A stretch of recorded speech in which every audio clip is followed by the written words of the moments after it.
Well, in today's age of NIL, revenue sharing, and the transfer portal, what is the vision Coach U has kind of painted on the recruiting front? Ooh, I love this question. He wants to win the 5-hour radius within Muncie, Indiana. So Indiana, Kentucky, Illinois, Ohio.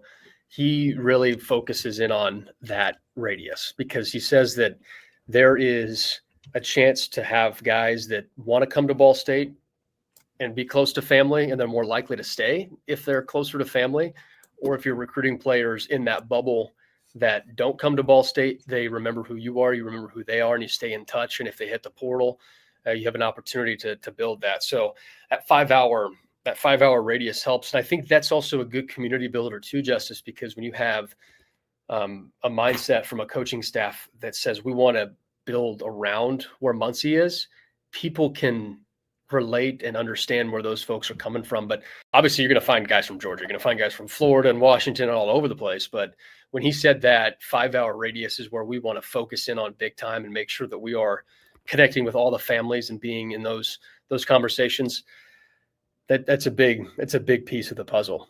To be able to say that we want to, I think he said, I don't think I'm misquoting him. I think he said we want to recruit every single recruitable kid in those areas.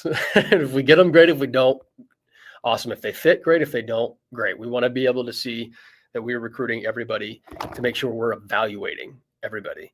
And he said, if we don't have kids that meet the criteria of accountability and championship effort and a great teammate, then we'll be honest with them and say from the very beginning, like, hey, we're going to go this direction. So I've loved that mantra. I love the aspect of trying to build the community from that 5-hour radius too.